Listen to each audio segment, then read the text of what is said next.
My name is Victor, and I used to think my life was perfect. I lived in a quiet suburb in a modest but comfortable home with my wife, Claire. We had been married for 7 years, and while nothing was ever truly perfect, I believed we had something special. Claire was vibrant and outgoing, with a laughter that would fill any room. I was the more reserved one, often lost in my work as a software engineer. We had it all: a cozy home, a couple of dogs that we adored, and a circle of friends who often gathered for barbecues and game nights. Life was predictable but warm. That is, until the day everything changed. It was a Thursday afternoon and the sun was shining bright. I had taken the day off to spend some time with Claire. She had taken the day off too, though it was supposed to be for a doctor's appointment. She had insisted it was nothing serious, just a routine checkup. I prepared us a light lunch and set the table, the smell of grilled cheese sandwiches filling the air.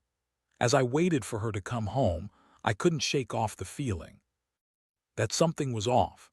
I tried to brush it aside, attributing my unease to the quietness of the house. When Claire finally walked through the door, she seemed different. She was wearing a dress that I had never seen before, one that hugged her figure in all the right places. It was as if she had dressed up for someone else. "Hey, you look nice," I said, forcing a smile. "Thanks, just felt like getting dressed up today," she replied, her voice a little too bright for my liking. As we ate lunch, I tried to engage her in conversation, but she was distant, her mind seemingly elsewhere. I couldn't shake the nagging feeling that something was wrong. Was she hiding something? Days turned into weeks, and I noticed small changes in Claire's behavior. She was spending more time on her phone, often laughing at messages I couldn't see. She started going to the gym more frequently, often leaving the house without telling me why. The atmosphere in our home shifted. The warmth that once surrounded us began to cool. Then came the evening that shattered my world. It was a Friday night, and I had planned a small surprise dinner for us. I set everything up: candles, soft music, and a beautiful homemade pasta dish. I was excited to rekindle that spark, but Claire was late, very late. As the clock ticked past 8, I tried calling her. No answer. Concerned, I grabbed my jacket and decided to drive around the neighborhood, hoping to find her. My gut twisted with anxiety as I drove past the gym, the restaurant she loved, and even our friends' homes. Nothing. Finally, I found myself outside a bar that we had visited a few times. The neon lights flickered against the night sky, and my heart raced as I went inside. My eyes scanned the room, and then I saw her. Claire was sitting at a booth, laughing with a man I didn't recognize. The way she leaned in, the way her eyes sparkled, it was clear that they were more than just friends. In that moment, everything I thought I knew crumbled. I stood frozen, watching as they shared a drink and leaned closer to each other. My heart pounded in my chest as waves of anger and betrayal washed over me. I wanted to confront her right there, but fear held me back. Instead, I turned around and left the bar, my mind racing. That night I lay in bed, staring at the ceiling, replaying the scene over and over again. The love I had for Claire morphed into a cold, hard knot of betrayal. I had to know the truth. I had to find out who this man was and how deep this deception ran. In the days that followed, I began to formulate a plan. I would gather evidence, uncover the full extent of her betrayal, and then I would have my revenge. I didn't know what form that would take yet, but I was certain of one thing: I wouldn't let her get away with this. The calm of my life had been shattered, and a storm was on the horizon. The days following my discovery were filled with a tension that was almost unbearable. Claire continued her routine as if nothing had changed, but I was a coiled spring, ready to snap. I threw myself into my work, spending late nights at the office, using the excuse of a looming project deadline. But really, it was my way of gathering my thoughts and plotting my next move. My first step was to gather information. I needed to know the extent of her affair. I had noticed Claire's phone was increasingly glued to her hand, so I decided to play a game of observation. I began to pay extra attention to her habits, her phone usage, and the places she frequented. I couldn't let her know I was onto her. I had to be stealthy. One evening, while Claire was out at the gym, I used the opportunity to search her belongings. I rifled through her purse, pulling out makeup, a gym towel, and finally her phone. My heart raced as I unlocked it using the same code she had used countless times before. I was surprised to find that there were no incriminating messages. It seemed she was careful. I felt a pang of disappointment but resolved not to give up. The next day, I decided to step up my game. I called in a favor from an old college buddy, Tom, who had become a private investigator. I explained the situation, omitting the emotional turmoil I felt, and asked him to keep an eye on Claire. He agreed, intrigued by the challenge, and promised to report. While waiting for Tom's report, I took to the internet, researching ways to gather proof. I learned about surveillance apps and GPS tracking but decided against them. They felt too invasive. I wanted to confront Claire with evidence that would hurt her, not just a shroud of suspicion. A week later, Tom called me with an update. "I've been watching her, Victor," he said. "You were right to be suspicious. She's meeting this guy regularly. They go to a coffee shop down the street from your place and then sometimes head to that bar you mentioned." Each word felt like a dagger to my heart, but I pressed him for more details. "What does he look like? Tell me everything." Tom described a tall, athletic man with dark hair and an easy smile. "I can grab a picture if you want," he added. I nodded, even though he couldn't see me. I would need visual proof to make my case against her. The next few days felt like an eternity. I spent every moment waiting for Tom's call. Finally, he sent me a text, an image of Claire at the coffee shop, leaning across the table, her eyes sparkling as she engaged in conversation with that man. My heart sank, but I felt a surge of resolve. I had the proof I needed. Now it was time to confront Claire. I decided to plan a casual dinner at home, just the two of us. I wanted her to feel comfortable and relaxed so that I could drop the bomb in a controlled environment. I cleaned the house meticulously, prepared her favorite meal, and set the mood with candlelight. When Claire walked in, she seemed surprised but pleased. "Wow, did I forget a special occasion?" she joked. "Just wanted to do something nice," I replied, forcing a smile. Inside, I felt like I was a ticking time bomb. As we sat down to eat, I noticed the little things, the swift glances at her phone, the way she laughed a little too loudly at my jokes. I could feel tension humming in the air. I decided to strike, and I did so with what I hoped was a calm demeanor. "Claire, can we talk about something important?" "What's up?" she replied, a hint of apprehension in her voice. "I've been feeling off lately. I think there's something we need to address."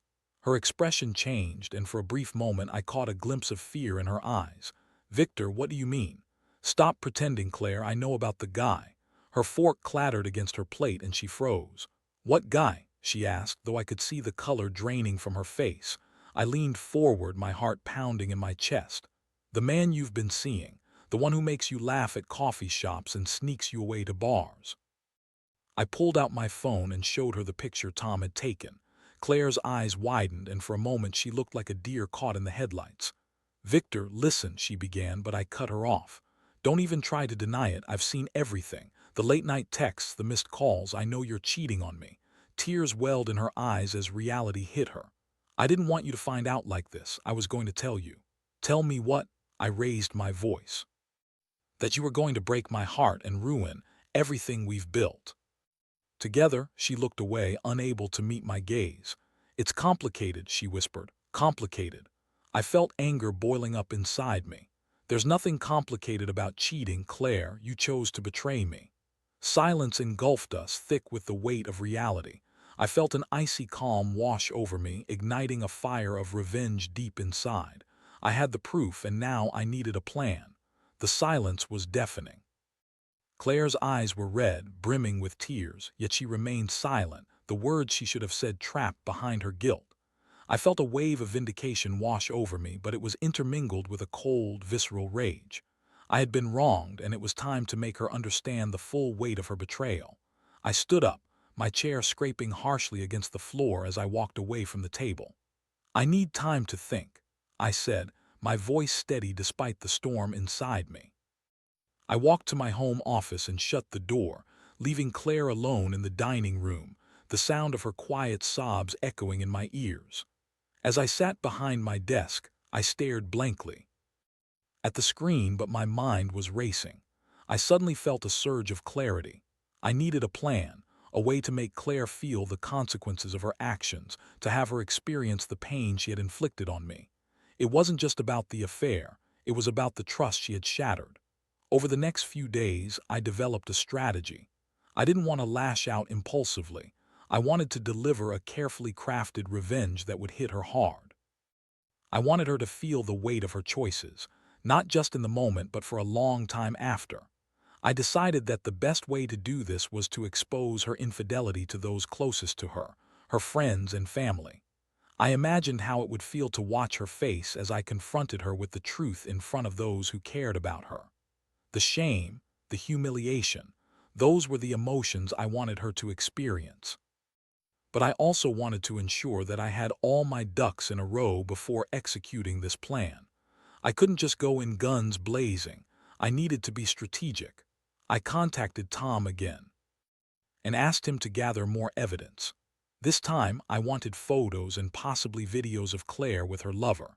It would be easy for her to deny things without concrete proof, but with undeniable evidence there would be no escaping the truth. I also wanted to learn the man's name. Who was this interloper in my life? As I waited for Tom's updates, I put together a list of all the people Claire cared about. Friends, family, even her coworkers. I wanted to detail everything I knew about her affair so that it would be clear that I wasn't just making baseless accusations. I needed to ensure that the truth was as potent as possible. During this time, I also took care to maintain a facade of normalcy at home. I acted as if everything was fine, engaging Claire in mundane conversations, even suggesting we go out to dinner together. Each time she smiled, it felt like a dagger twisting in my heart, but I played my part, all the while planning my ultimate reveal.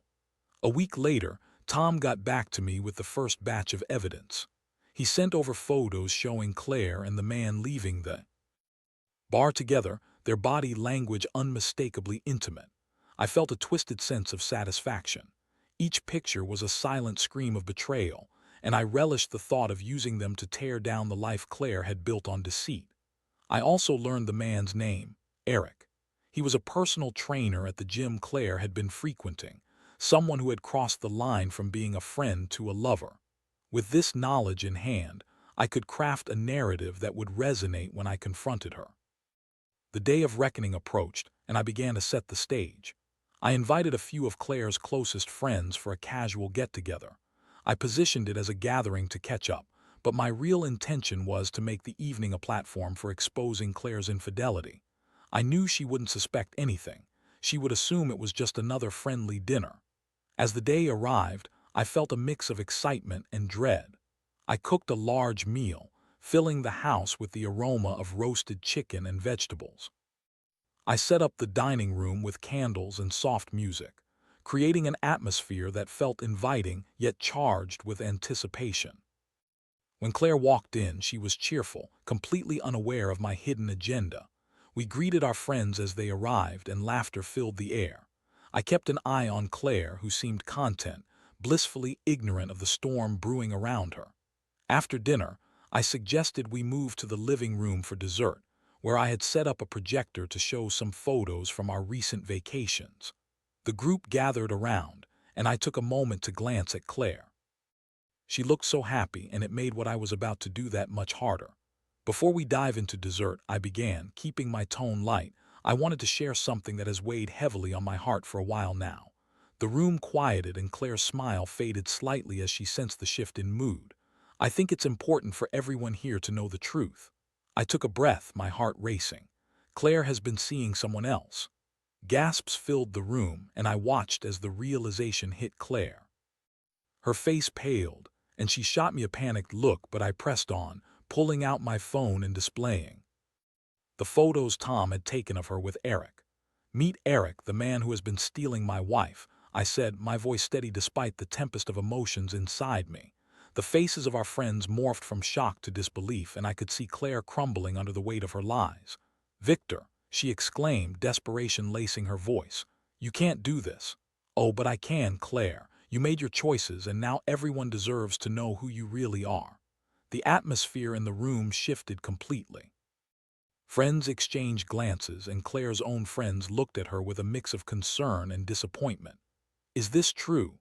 one of her friends asked, her voice trembling slightly. Claire stammered, I can explain." But I had no intention of letting her explain herself. I wanted the truth laid bare, and I could see her rapidly losing control of the narrative. The moment of revenge I had meticulously planned was finally here, and I felt a twisted satisfaction wash over me. But I also sensed something deeper, the weight of broken trust and love that would never be the same again. The room was thick with tension, a palpable silence settling like a heavy fog. Claire's friends exchanged worried glances, their disbelief evident as they processed the shocking revelation. The look on Claire's face, an interesting mix of horror and rage, was something I would remember forever. It was the look of a woman whose carefully constructed world was falling apart. "Victor, stop. This isn't how it seems," she pleaded, her voice rising in desperation. "You have to believe me, it's complicated. Complicated." Shot back, my anger boiling over. "You think that makes any of this okay? Complicated emotions don't justify betrayal, Claire. You chose to be with someone else while standing in front of me, pretending everything was fine." I could see her anger shifting to panic, and I relished the moment. She was no longer the composed woman I had married. She was raw and exposed, stripped of her carefully curated facade. One of her friends, Jenna, spoke up. "Claire, is this true? Are you cheating on Victor?" Claire looked torn, glancing from me to her friends, her heart racing as she realized the gravity of the situation. "Yes, but it's not what you think. I was going to tell you, I swear." "Tell me," I repeated incredulously. "After how long, after how many lies, you think that would make it better?" The anger in my voice was matched by the pain in my heart. I did not want to tear her down like this, but I felt justified. She had shattered the love we had built. I wanted her to feel the weight of her choices, to experience the fallout of her actions. "Victor, please," Claire continued, her voice trembling as tears streamed down her cheeks. "I didn't mean for it to happen. I was confused." "Confused?" I echoed, my voice dripping with sarcasm. "You didn't just accidentally fall into bed with another man, Claire. You made a conscious choice to betray me."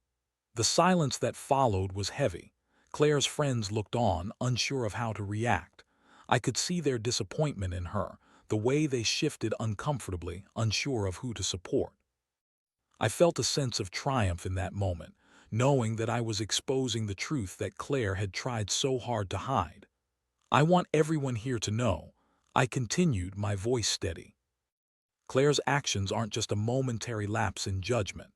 This is a full-blown affair with a man I barely know, and she has lied to all of you too." "Victor, you're being cruel," one of her friends interjected, trying to defend Claire. "You should give her a chance to explain." I turned to her, fury igniting once more. "A chance to explain? Explain what? How she's been sneaking around behind my back, how she's been lying to me, to all of you." "Just stop," Claire finally shouted, her voice breaking. "This isn't fair. You don't know what I've been going through." "Then tell me," I challenged. "Tell us all what you've been going through, Claire, because from where I stand it looks like you've been having the time of your life." Tears streamed down her face, and for the first time I saw a glimpse of the woman I had loved, broken and vulnerable. But I couldn't feel pity for her. I couldn't let compassion cloud my judgment. "I'm not asking for pity, Victor," she said quietly, her voice barely above a whisper. "I'm just asking you to listen. What's there to listen to?" I shot back. "You've given me no reason to trust you." The tension in the room was suffocating. I could see the disbelief on her friends' faces and the shame that washed over Claire. She was losing the support of her friends, and I couldn't help but feel satisfaction. "I've made mistakes, Victor. I know that," she finally said, her voice cracking. "But I need you to understand that it was never about you. I've been feeling lost for a while now." "Lost?" I sneered. "Is that what you call running to another man for comfort? You don't get to paint this as some tragic love story, Claire. This was a choice you made repeatedly." "Victor, please," Claire begged, breaking down into sobs. "I love you. I never wanted to hurt you." "Love? You have a strange way of showing it," I snapped back, feeling the heat of my anger boil over. "You've betrayed me in the worst way possible, and now you want to act like the victim." I turned to the group, my eyes scanning their concerned faces. "I hope you all understand what kind of person she really is. This isn't just some fling, this is a full betrayal." Jenna, one of Claire's closest friends, finally spoke up. "Claire, we don't know what to say right now. This is shocking." "It is," another friend chimed in. "You need to be honest with us and with Victor." The room fell silent as I let the gravity of the moment sink in. This was the reckoning I had been waiting for, the moment I wanted to expose Claire for what she had done, and how she had deceived everyone around her. As her friends began to ask questions, Claire fell silent, her shame washing over her like a tide. It felt like I was watching her life unravel before my eyes, and it was both tragic and satisfying. I could see her mask slipping away, revealing the truth hidden beneath. Eventually, I decided to leave the room and give her a chance to talk to her friends privately. I stepped outside, feeling a mix of emotions swirling within me. I was angry, hurt, and yet there was a sense of relief knowing that the truth was finally out in the open. As I sat on the patio, I felt the cool night air against my skin, a stark contrast to the heated emotions that had just erupted inside. I realized that I had taken a significant step in reclaiming my life. Claire had steered us both into a dark place, and now it was time for me to chart a new course. I went inside after a while, and the room was still abuzz with hushed voices. As I stepped through the doorway, I caught a glimpse of Claire, her face red and puffy from crying, surrounded by her friends. There was a heaviness in the air, and I knew that things would never be the same again. "Victor," Claire said, finally meeting my gaze as I entered, "I'm so sorry for everything." But I was done with apologies. I wanted action, and that meant deciding what would happen next. Confronting her was one thing, forgiving her was another. "Claire," I replied, my voice low and steady.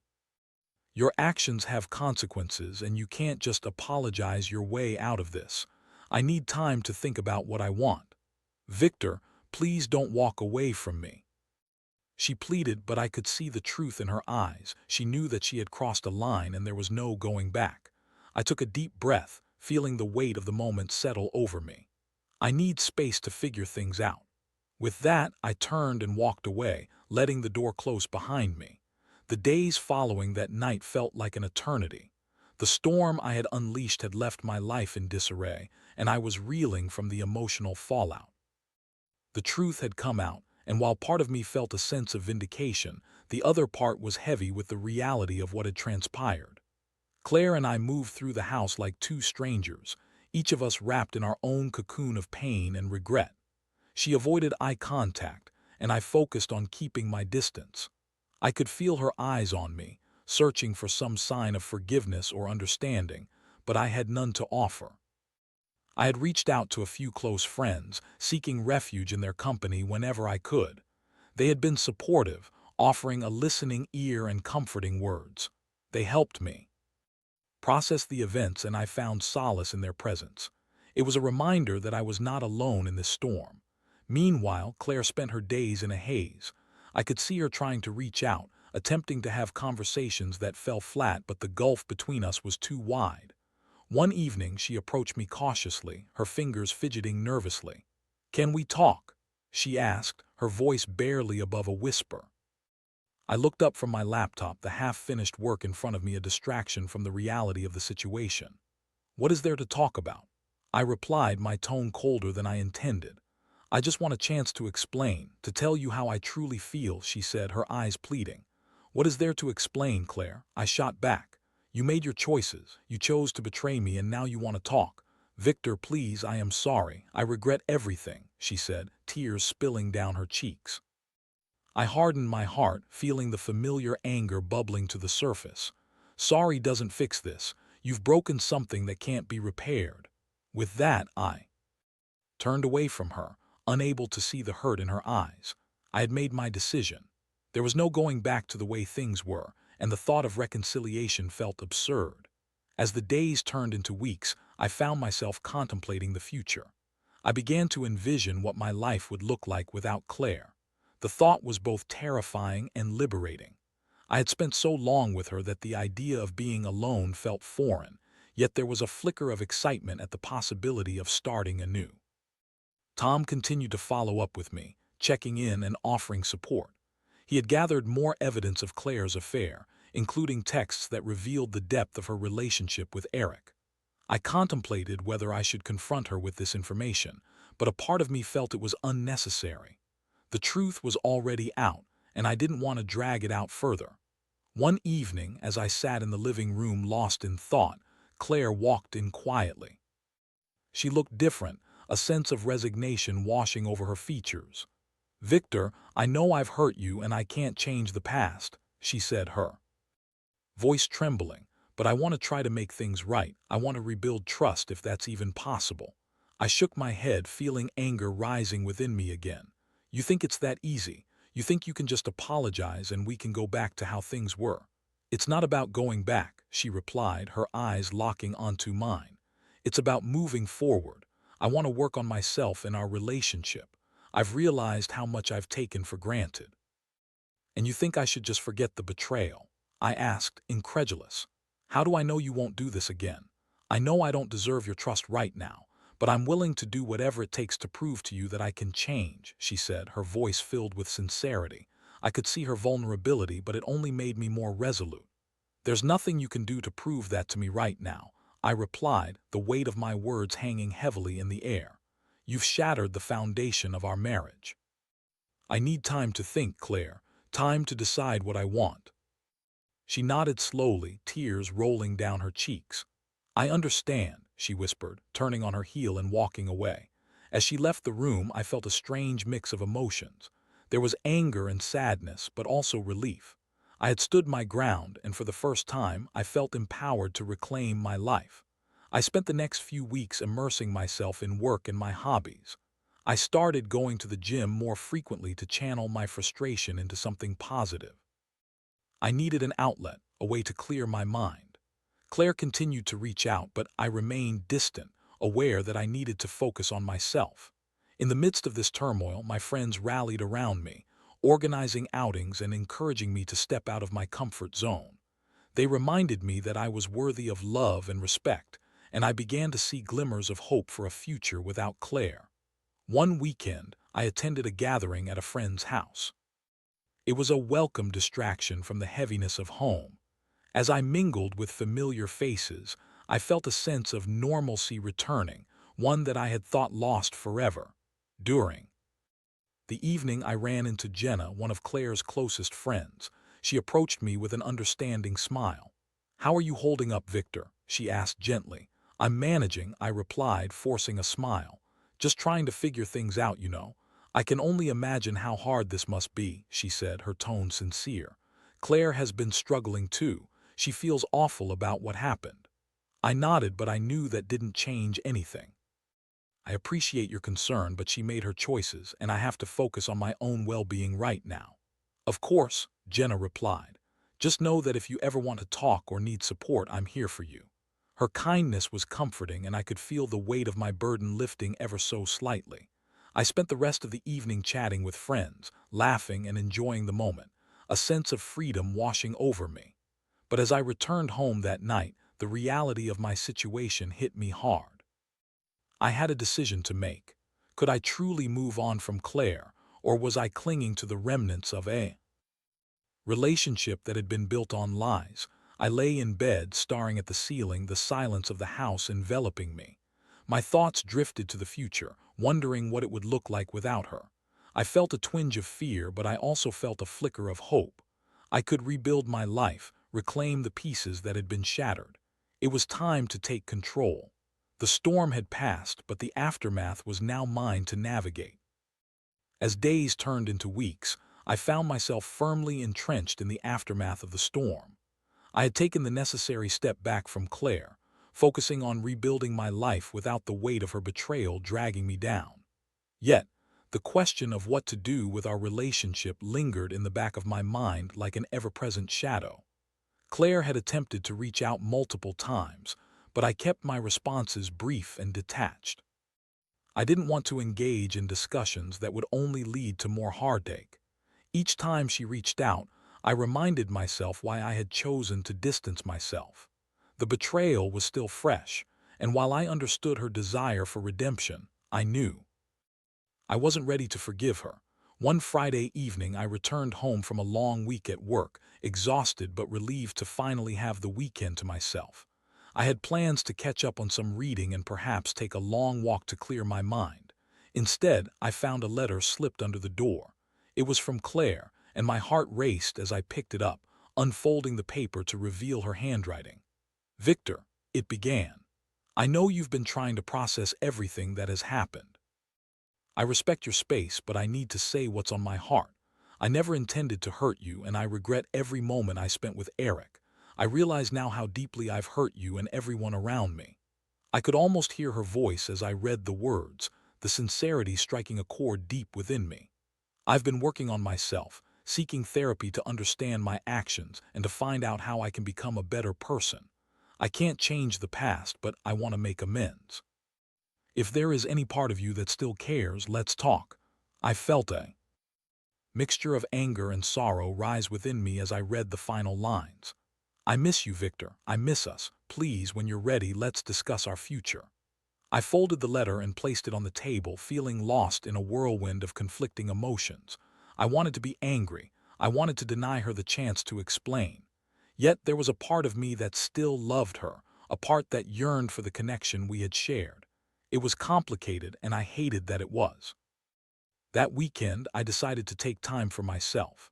I went for long runs, spending hours outdoors and allowing the fresh air to invigorate my spirit. I sought advice from friends, confiding in them about Claire's letter and the turmoil within me.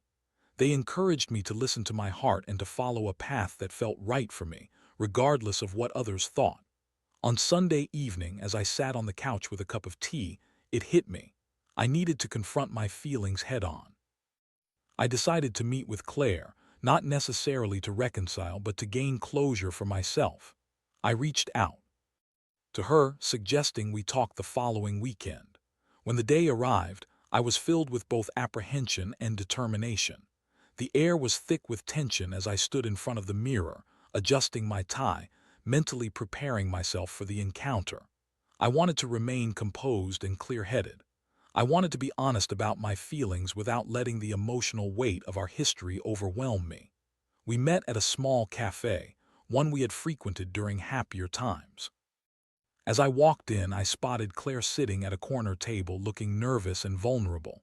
She had chosen a simple yet elegant outfit, her hair falling softly around her shoulders. But it was her eyes, soft, yet filled with uncertainty, that drew me in. Victor, she greeted, standing up as I approached the table. Her voice was shaky, yet there was a hint of hope in it.